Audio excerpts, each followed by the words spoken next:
In University of Limerick, changemaker Sean Redmond heads up Greentown, a collaborative nationwide project that is helping protect vulnerable young people from a life in the crime network.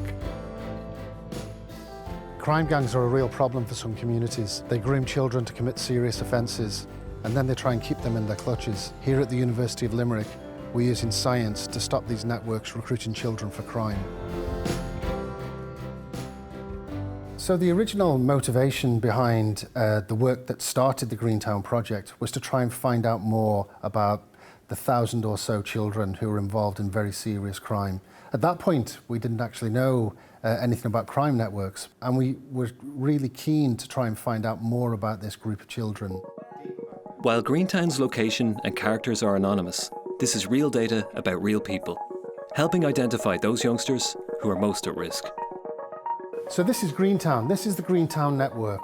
This is based on 12 months of pulse data on detections for burglary and drugs for sale and supply. So our green lines relate to burglary offences, our red lines relate to drugs for sale and supply. What you see are 31 individuals, and really for the first time you can see these relationships between adults and children. G2, we know, is 14 years of age and a young male.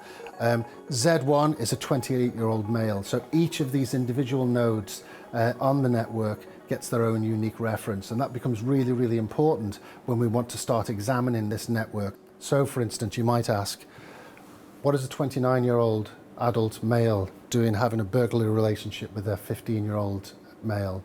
You know, this is important because often when people talk about gangs, they think about youth gangs, but what we show in Greentown are these relationships between adults and children, really, really important.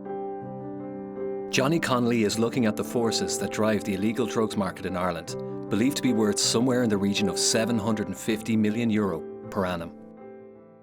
Well, one of the important things that the Greentown study has done and focused on is to try and examine how the market sustains itself.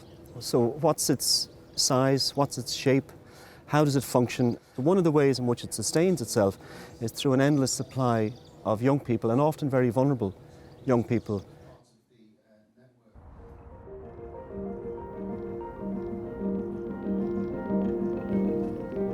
The research gleaned from the Greentown project is attracting the attention of frontline groups from many communities across the country.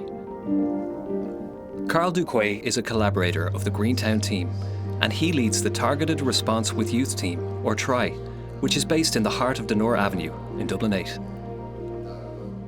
There would be a lot of talk around this game about, suppose grooming young people into the drug trade, but when you walk in areas like where I walk, you kind of see that it's not something that they set out to do, it kind of happens organically. When we first started engaging with the young people, it was only over 18s that we engaged with, but when you're looking at the little ones standing around, looking at these people, looking at them getting the money, getting the cars, getting all the gold chains, the jackets, whatever, the runners, it's a bubble that will soon burst, because once they get into this sort of toxic relationship and once they become indebted, which is usually what happens, well then they are extremely vulnerable. So young people become increasingly exposed and they are expendable. Using the anonymous data from the Gardaí and the court system, the Greentown team is gathering a picture on who are the most vulnerable in these typical crime networks. Greentown is a great piece of research, but I love the fact that they target the family members. You know, I love that fact that, because we see it all the time, we're dealing with these young people and they've lots of money, but it's not only them living off them proceeds, it's the family members living off that proceeds as well. So obviously, if we're doing an intervention, and you could have the family members upset that they're not going to have as much money coming into the house, so I think it's great the way they will target the family members as well. What we could say in terms of the programme. Chief Superintendent Colette Quinn is meeting with Sean's team. Greentown extends the role of the current youth diversion programme that is currently in place for young people with records of offences. Well, I worked with Dr. Sean Redmond way back, from as far back as 2008, and we developed a lot of the Garda Youth Diversion projects, and we put sort of processes around those that really did work. And our youth workers and our JLOs in particular work very well together. And I suppose over the years, I certainly have noticed that there's a cohort of children that, we didn't really know, just what their circumstances were. When you a lot about them, but not all about them. So we did a survey, and those children amounted to about 1,000 in total. And then the idea of running the research through the Greentown programme really gave us more information.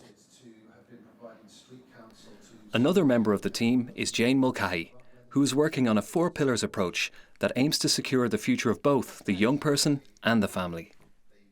Why I wanted to join the Greentown project, I suppose, is because it's youth justice. It's looking at teenagers. And I like the idea of trying to intervene to help vulnerable young people before it was not too late, because it's never too late. I think it has real potential because it is bringing together these 4 pillars and these various partners who traditionally haven't really worked together. It's looking at this problem of child criminal exploitation as a welfare issue, that it involves the child's well-being and their best interests. And that's very important, because some of these boys and young men have done very, very harmful things, but they've also experienced very, very harmful things, and they haven't had the love and support that they need and deserve. That approach relies on projects like TRY to engage with the youngsters who are hardest to reach. TRY's programme in Dunn started with targeting 8 youngsters. They now engage with 44 young people. The intensive outreach is uncomfortable. You have to go to them, you have to stand with them while they're smoking joints, wherever, in the stairwells. And the bridging model is identifying the service that the young people needs and building that trust with them and transferring that trust.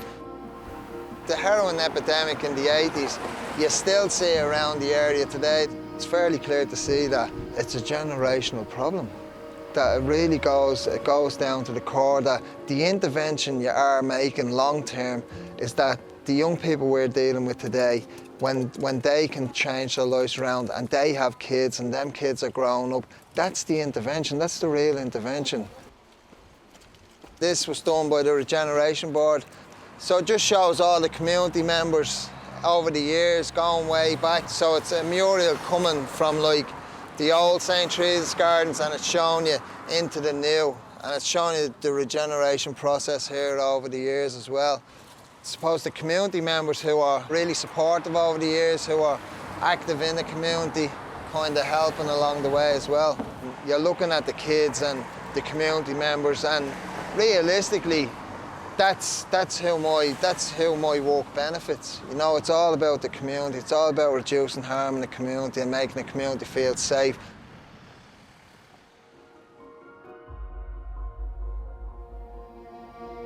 Christine Dunn is also a frontline worker with TRY, and she brings her own unique life experience to her work. I'm involved with TRY because of my personal experience.